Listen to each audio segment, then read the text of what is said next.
My name is పెద్దనపేన Kumar, GK and current affairs faculty. So ఈరోజు ప్రాంతీయానికి సంబంధించినటువంటి ఒక కరెంట్ అఫైర్స్ అంశాన్ని చూద్దాం. న్యూస్ పేపర్లో వచ్చినటువంటిది తెలంగాణ ఊపిరితిత్తులు అనేటువంటి హెడ్డింగ్ ములుగు కొత్తగూడెంతో ఇవ్వడం జరిగింది.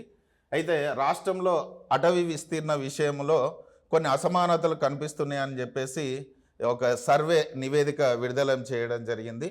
ములుగు జిల్లాలో ఎప్పుడు ములుగు జిల్లాలో ఫారెస్ట్ ఎక్కువగా ఉండి పచ్చదనంతో కలకలలాడుతుండేది. సో ఇప్పుడు కొత్తగూడెంలో భారీ విస్తీర్ణంలో అటవీ ప్రాంతం ఉంటే కరీంనగర్, గద్వాల, హైదరాబాద్ జిల్లాలో మాత్రం పచ్చదనం కోసం పచ్చదనం లేదు అనేటువంటి విషయాన్ని చెప్తున్నారు.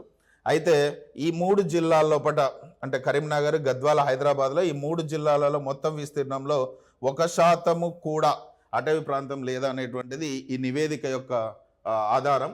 రాష్ట్రంలో మొత్తం భౌగోళిక విస్తీర్ణంలో 24.05% అటవీ ప్రాంతం ఉన్నట్లు అటవీ శాఖ రాష్ట్ర ప్రభుత్వానికి తాజా నివేదికలో పేర్కొంది. ఇది గుర్తుపెట్టుకోవాలి. 24.05 అనేటువంటిది అటవీ ప్రాంతం ఉన్నట్లుగా అధికారికంగా రాష్ట్ర ప్రభుత్వానికి నివేదిక సమర్పించింది. ఏకంగా 71.8 చూడాలి భూభాగం అటవీ ప్రాంతంగా ములుగు 60.95% ఉన్నటువంటి అడవులు ఉన్నటువంటి భద్రాద్రి కొత్తగూడెము చాలా అధికమైనటువంటి అటవీ విస్తీర్ణాన్ని చూపించినవని ఈ సర్వే తెలుస్తుంది. మనకి ఎగ్జామ్ పాయింట్ ఆఫ్ వ్యూలో దీనిని బాగా చూసుకోవాలి.